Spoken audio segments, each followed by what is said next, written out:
because my internet connection.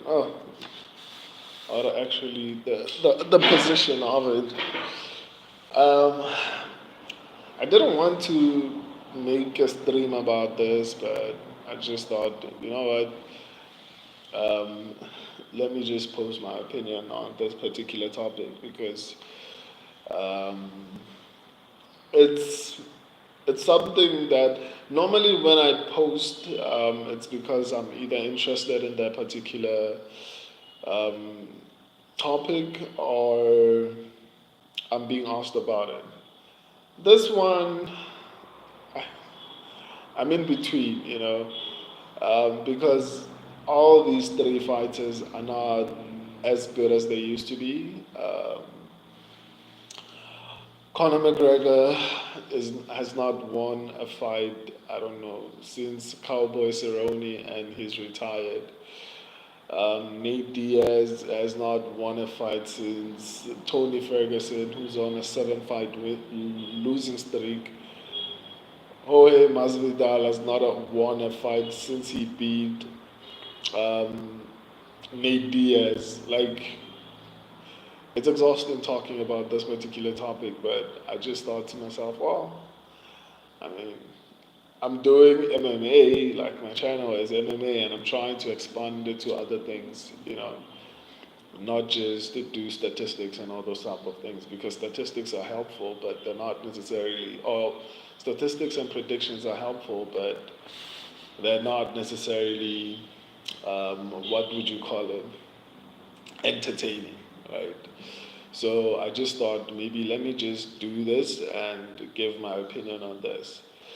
The main reason I feel like the UFC is not necessarily trying to make Conor McGregor, or let me say this, I don't think the UFC will ever make Conor McGregor versus Nate Diaz.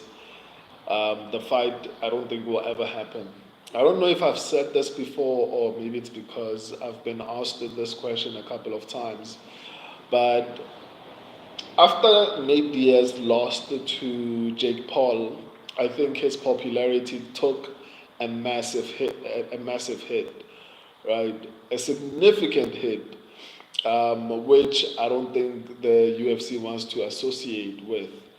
So another issue that I feel like the UFC is having is Nate Diaz, if he comes back, they make this fight because Nate Diaz wanted to come back at UFC 300. He also requested to fight Conor McGregor at the Sphere. Conor McGregor is up for that fight.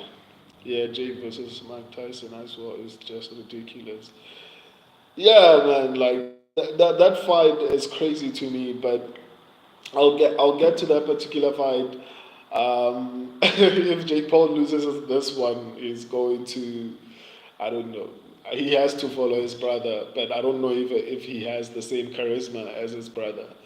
But anyway, the biggest reason for him not being accepted back into the UFC, and I don't think it will ever happen again, is because he lost to Jake Paul. I think that's the biggest problem.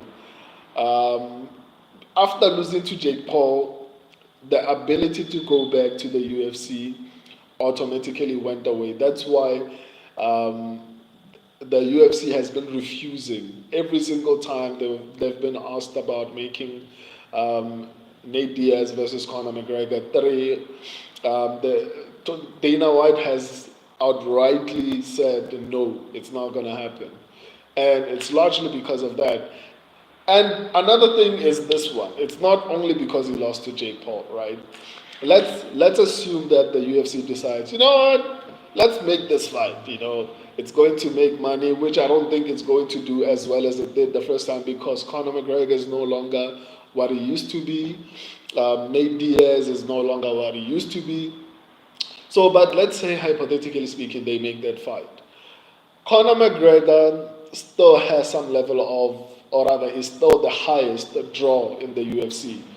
If Nate Diaz comes back and somehow wins this fight, if somehow wins this particular fight, Twizy Rich, okay, um, if somehow Nate Diaz comes back and wins this fight, what does that do for the UFC? Because like Nate Diaz, number one, is a problem to deal with in terms of what do you call it, negotiations and all those type of things. So they can't monetize him further. Look at, for example, Dustin Poirier. They knew that if Dustin Poirier somehow wins, they can still put him on pay-per-views and he can still bring in like a little bit of money on those pay-per-views. So for example, on my channel, I do predictions if you don't already know that. The biggest two videos on my channel have Dustin Poirier on them. The first one was Justin Gaethje versus Dustin Poirier, and then the second one was the UFC 299. Those are the two biggest videos on my channel, prediction videos. Or rather, but biggest that just goes to show how big Dustin Poirier became after fighting Conor McGregor, and the UFC is now able to monetize that, right? So if Nate Diaz wins, what does that do for the UFC? It doesn't really make sense for them to even accept um, him back into the UFC. Number one, he disgraced himself by losing to Jake Paul. Even though Francis Ngannou got knocked out, he got knocked out by one of the best boxers in the world. To lose to Jake Paul is a joke, considering the people that he's beaten at this point. So I don't think that fight is ever going to happen because number one, he disgraced himself. Number two, it doesn't make financial sense for the UFC to let him back into the UFC. Number one, because I've already mentioned those points. He's difficult to work with on their part. This is not an opinion that I have, but obviously something that Dana White has said multiple times that he's difficult to work with. And he's old. Like they can't get any more money from him, even if he wins a fight against Conor McGregor. Which also means, I don't know, maybe they're rewarding Michael Chandler for being so like involved in incredible fights. I don't know why they're still trying to make that particular fight because Michael Chandler, even if he wins, I don't know if he's going to be able to perform at optimum level, but at the very least, maybe they can make a little bit of money out of him. Maybe if somehow Michael Chandler wins, he will probably get the title, a title fight. And that's going to do good numbers because once you beat Conor McGregor, your stock somehow goes up. That's number one. At least they can somehow get money from him. Um, so maybe that's why they're making the fight. I don't know why I was even asking myself that question. So now let's move to Nate Diaz versus Jorge Masvidal. I honestly don't understand why that fight is happening because it's not like Jorge Masvidal used the grappling to beat Nate Diaz in the first fight. Like he beat him up on the feet. I don't understand why that particular fight needs to happen. And because of where these two fighters are in their career, and I don't have a problem with people, making money and all those type of things. I mean, they've put in their blood, sweat, and tears into the octagon to entertain us. So it's only fair that they are able to make money outside the UFC. I don't have a problem with that. I just feel like there are two past their primes. There are other ways to actually make money outside of actually fighting each other because I don't know how the fight is going to perform in terms of pay-per-view buys because the last time Nate Diaz won a fight was against Tony Ferguson, who's on a 7-fight losing streak. The last time Jorge Masvidal won a fight was when he beat Nate Diaz, which makes the fight crazy to even think about because like why is it happening if all these people have been losing for such a long time? Yeah, Tony gave him the win because honestly we remember that Nate Diaz was supposed to lose to like Hamza Chimaev was going to destroy that guy. And like that was the purpose. To give him Hamza so that Hamza can humiliate him so much that he won't be able to make money outside the UFC. But he was able, or rather because Hamza Chimaev didn't make weight, it gave him an opportunity to say, no, I'm not going to fight. And because the UFC wanted to salvage the fight, They had to give him Tony Ferguson, and he was able to get out of the UFC, and he made the dumb decision of fighting Jake Paul. I think he should have maybe tried to fight someone who has some level of reputation, so that even if you lose to them, irrespective, even if it's a knockout, it's a little bit more respected than losing to someone like Jake Paul, who's currently fighting 60-year-olds. Like, so for me personally, I don't understand. I don't know how the fight is going to perform. I don't know if there are a lot of people who are going to watch it. I personally don't care. I personally probably won't watch that fight. I think that the fight between, even though it's crazy, um, even though it's crazy, I would much rather watch the fight between Mike Tyson and Jake Paul than to watch Nate Diaz versus Masvidal, because we all know that Masvidal is going to win that fight again. So it doesn't. There's no point in that fight because it wasn't even close the first time, and it's not like Nate Diaz has improved since then. You know, that's basically my thoughts on this. Let me try and respond to some of your comments. Everyone is out there proud now. They're still great fighters, but not like they used to be. Yeah, that I don't know if they're still great fighters. Like the fight between Nate Diaz and Tony Ferguson. Oh, that was hard to watch. Both of them were busy taking breaks in between.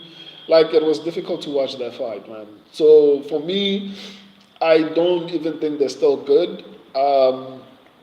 Maybe because it's boxing, they might perform a little bit better, but I honestly don't think they're good, man. Um, what's this? Tweezy, Tweezy Rich, Nami Geb. What's Nami Geb? Man, it makes me sad knowing Tony was the stamina king. Yeah, Tony was really good, and it really sucks that it's gotten to this particular point. But that's the nature of the sport, man. It's a young man's game, and unfortunately, that's something that we are all going to have to pass through. Um, yeah. Yeah, Zalal, people I'm sure are coming in here to watch the stream on Conor McGregor, but let's talk about Zalal. I actually picked Zalal to actually win that fight. I think he's an incredible prospect. But the people that impressed me more than Zalal, because I actually picked him, the people that impressed me were Aarons. I think his name is Josh Aarons or something like that.